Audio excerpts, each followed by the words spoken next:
11টার কাছাকাছি। আমি অলমোস্ট একা একাই এরিয়াতে হাঁটাহাঁটি করছি। যদি আপনি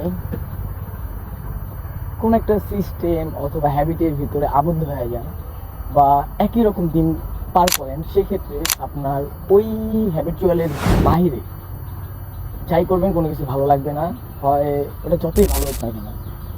তো চেষ্টা করবেন আবদ্ধ না থাকার।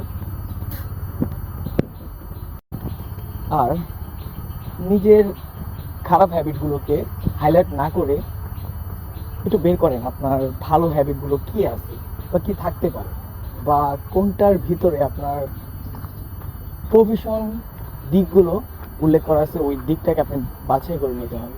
কারণ লাইফ তো ইয়োর লাইফ ইয়োর চয়েস।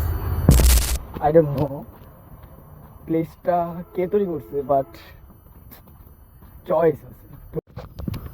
লাইফে এমন অনেক কিছু পাবেন যেটাকে আপনি হয়তো বা হারাতে চাইবেন না, বাট আপনি ওটাকে মেনেও নিতে হবে, প্লাস হচ্ছে ওটার শূন্যতাকে নিয়ে আপনার বহন করে পুরো লাইফটা পাই দিতে হবে। বাট লাইফ ইজ, জীবনে অনেক কিছু পাবেন যেটা হয়তো বা মেনে নেওয়ার মতো না, কিন্তু মেনে না নিয়েও পারবেন না। আর মানুষ মানুষের জন্য মায়া ব্যতীত অনেক কিছু রেখে যায়, যেগুলো হয়তো বা মানুষ না ভাবলে, না শুনলে, না জানলে হয়তো বা সেটা নিয়ে টাইম স্পেন্ড করবেও না। সময়টা এমনই, সময় নিয়ে আসে অসময়, অসময় নিয়ে আসে সময়। এটাই জীবন। कब तक बर्दाश्त होगा ये सब? हाँ, कब तक चलेगा ये नाच गाना? एक तो इज्जत कोई है नहीं इस काम में, दूसरा सारी जिंदगी धक्के खाएगा तू। जिंदगी को अपने असूलों के मुताबिक जीने का आदी हूं मैं।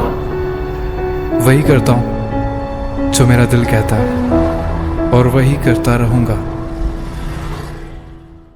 প্রকৃতি আপনাকে অনেক কিছু শিখাবে অথবা দেখাবে।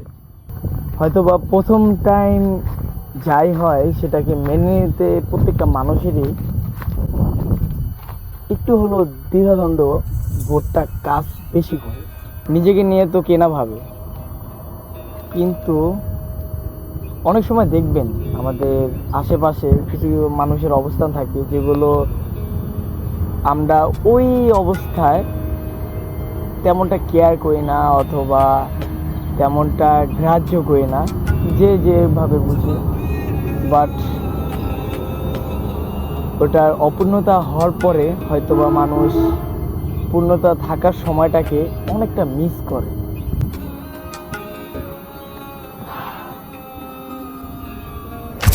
ওই যে কথা আছে না যে হোক না 10টা ভালো নিউজ আপনি পেলেন, বাট একটা খারাপ নিউজ আপনার ওই 10টা গুড নিউজকে ভুলাই দিতে পারে। করা উচিত। প্লিজ সবাই চেষ্টা করবেন যে মানুষের মূল্যবান সময়টাকে মূল্যবান কিছু দিয়ে পরিপূর্ণ করে।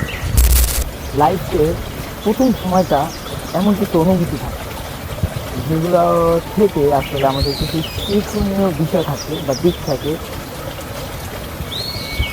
অফকোর্স এগুলো আমাদের একটু অবজার্ভ করা উচিত, অনেক কিছু প্রয়োজন।